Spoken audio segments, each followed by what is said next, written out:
So there's talks about the Timberwolves trading their point guard, and this guy has an interesting take about James Harden being the person that can replace him.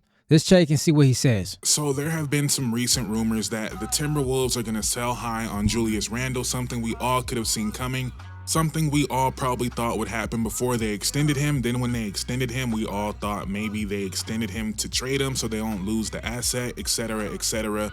But Julius Randle has been playing amazing basketball for the Timberwolves, but I think we can all look at this team and say their ceiling is not with Julius Randle, especially when you look at Jaden McDaniels and Naz Reid. Regardless of how you feel about their ceilings as players, and I'm a little bit iffy on that, but a player like Julius Randle who operates in the post, who spends a lot of time in the mid-range, is not necessarily how you get the best out of Jaden McDaniels and Naz Reid. So we all know the Timberwolves are looking for a point guard. Make Ant's life easier, make McDaniels' life easier, make Rudy's life easier. They need someone on the team that can do that. And we're all looking at young stars for them to go get. And I would be Which is a good idea. You want young, fresh players, right? So you can build over time. extremely wary of the ones that seem to be available. Ja Morant, LaMelo Ball, injury history. Darius Garland, injury history. I don't think Darius Garland will be available till after the year, but I would still be wary about that one. Trae Young and the contract extension, the defense, the shooting not being great. I would be wary about that one as well.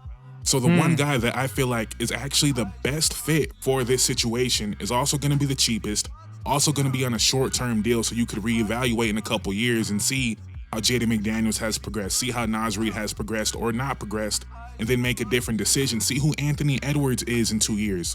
To me, the most obvious answer is James Harden, who you can make a legitimate argument is the best player of the players I named. Like, that sounds crazy, but James Harden is playing the best basketball out of all of them right now.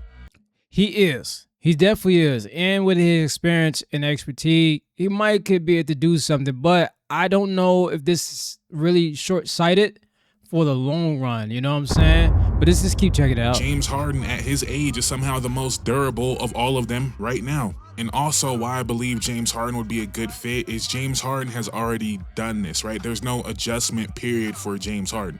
James Harden has played with Chris Paul. He's played with Kevin Durant. Westbrook, obviously two different versions of Westbrook. He's played with Kawhi and PG, Joel Embiid, Kyrie Irving, right? There's no adjustment for James Harden. He knows exactly what version of James Harden he needs to be to make a situation work. Whereas you look at someone like a Trae Young who's never played with an Anthony Edwards. You look at someone like a Ja Morant, never played with an Anthony Edwards. LaMelo Ball never played with an Anthony Edwards, right? And there's more of an adjustment period and also a chance that it just doesn't work. We know James Harden will work in that scenario. So maybe you guys disagree, but I feel like James Harden actually maximizes the next 2 years. Like, of these point guards that I believe are available in the Timberwolves roster, I believe James Harden elevates that roster more than any of those guys for the next 2 years. And then I like it in terms of pecking order, and maybe not in the way you're thinking. But if you go get Trae Young, you go get LaMelo, it becomes their team alongside Anthony Edwards. The conversation immediately becomes, how do we build around Anthony Edwards and Trae Young, or Anthony Edwards and LaMelo Ball? You go get James Harden. The conversation is still about the future of Jaden McDaniels and Naz Reid. And I don't say this as a slight, right? But if you get LaMelo or Trae Young, they're coming to Minnesota to try to take over. Not take over, but they're still trying to build Hall of Fame careers, right? James Harden is going there to help the young guys get better, to try to win. And that's really his only agenda, not that the other... I like the take, though. I mean, he's not too far off, but I think that with James Harden, number one, he's already, you got him alley hoop over into LA, right? He's living in LA as far as where his team is at. So he's playing for LA. It just depends if the guy doesn't want to deal with a high tax bracket out there in LA. Also, the chances of getting a ring, I don't know if Timberwolves can pull it off with just James Harden. You know what I'm saying? Like, you're going to have to get more out of James Harden, which they will, as far as scoring and create opportunities. He's also can play point guard very well to make the team better.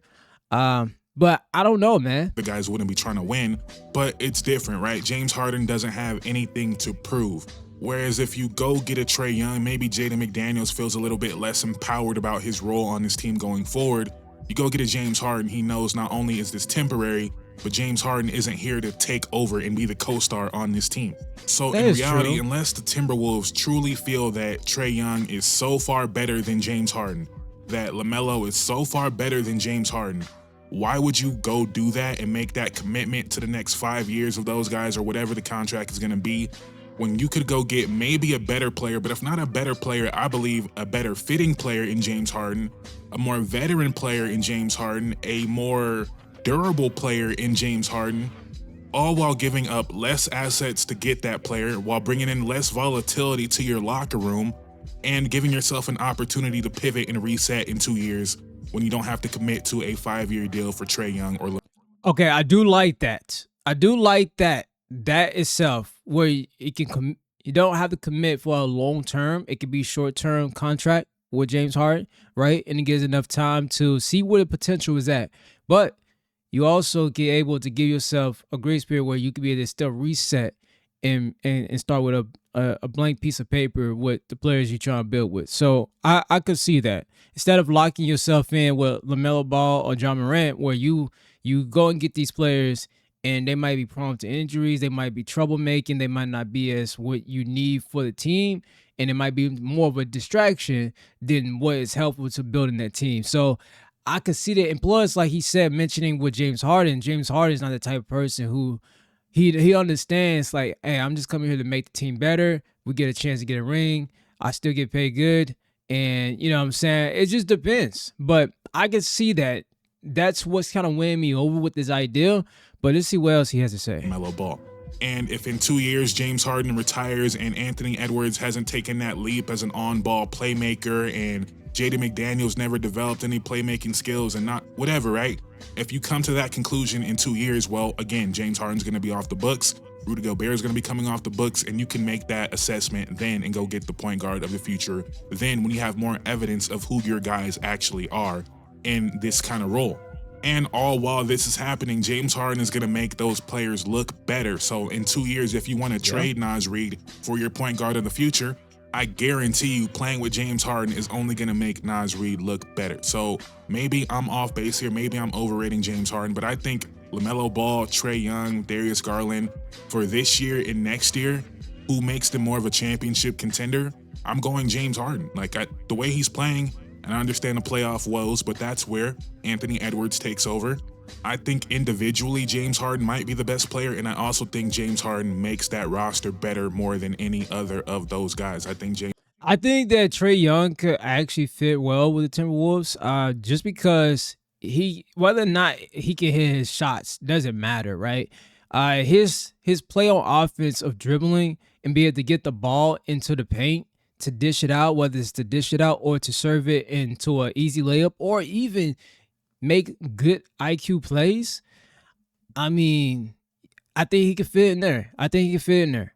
Plus, he's younger, a little bit younger, so he has that along enough. But the only problem is, again, and this is what I have to think about and take off my head, is that long-term contracting. And I don't know if Timberwolves want to submit and to where they have to deal with a long-term contract with multiple stars that are not guaranteed to work with what they got going on. So let's see what he has to say. Harden, we're talking about one of the top 10 passers of all time, and he's a better shooter than someone like Trae Young, and he's 6'5", not 5'11". I would go James Harden. And another reason why two reasons why I think this is plausible. What team out there wants Julius Randle? Like, as great as he's playing, what team is like, give me Julius Randle? Why would the Hawks want Julius Randle? Why would the Cavs want Julius Randle? Why would the Grizzlies want Julius Randle? They wouldn't. The Clippers, though, team really going nowhere.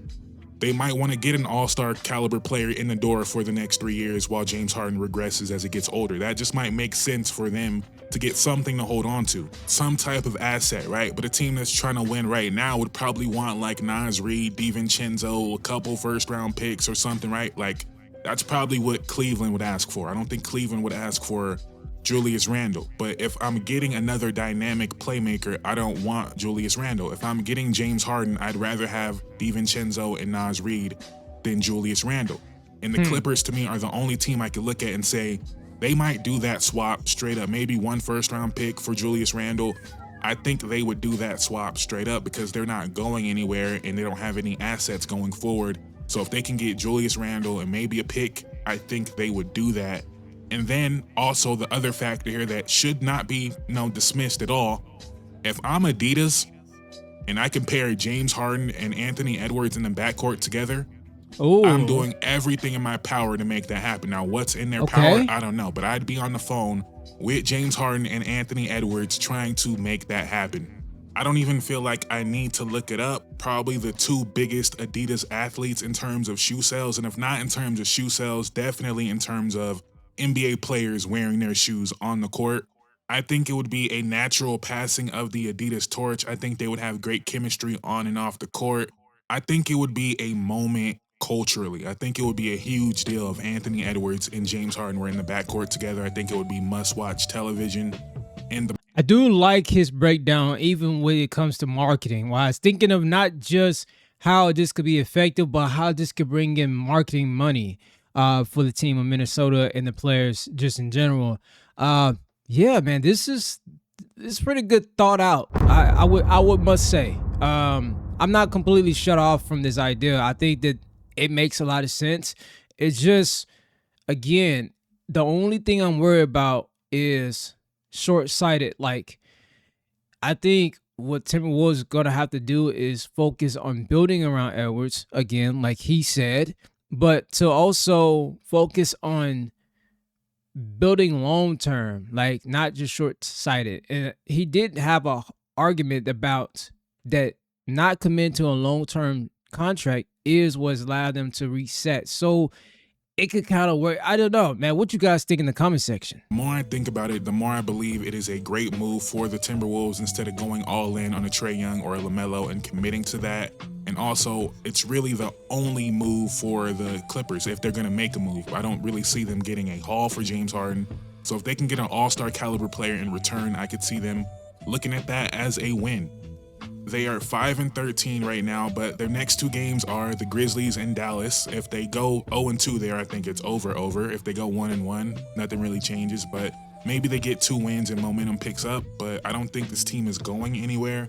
And James Harden, I think James Harden in Minnesota this year, I don't believe they could beat OKC, but I don't know if anyone could beat OKC, but James Harden, Anthony Edwards, McDaniels, Naz Reid, Rudy Gobert, DiVincenzo, I really love that fit on the roster. Okay, if that's the case, then if we share that that's a high chance that a lot of teams are not able to beat OKC, then I would completely strategize into just building a healthy overall longevity team that can compete against that future team that's which is OKC of continuously being contenders for a championship, right? And that's gonna be a tough one, but hey, I don't work in the GM side, so that ain't my problem. And I think they could fight against anybody. You might say that now, but I think we know they're not going anywhere this year.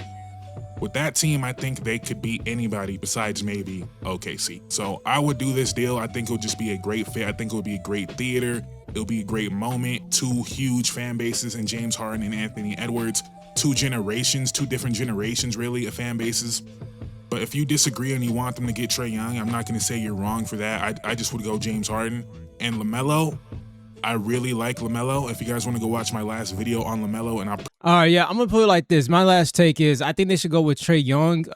James Harden is a great pick, but I don't think James Harden is actually gonna go to Minnesota and leave Clippers in LA to just go to Minnesota and end up possibly retiring or going somewhere else when he has a good setup with where he's at now. I think the best player to probably go with in progression is have Trae Young and make Trae Young understand that yes, he is kind of like the leading role too, but it's really Edwards that they're elevated to lean more into building. And I think that that's probably going to be your best bet because you still have a pure point guard that can focus on making the plays and being the best that he can do for driving and dishing it out, lobbing up for assists, and etc. So, yeah, that's my take. What you guys think in the comment section? Do you agree with my take? Do you agree with his take? Or do you have a different take? I will read it and see you on the next one. Peace.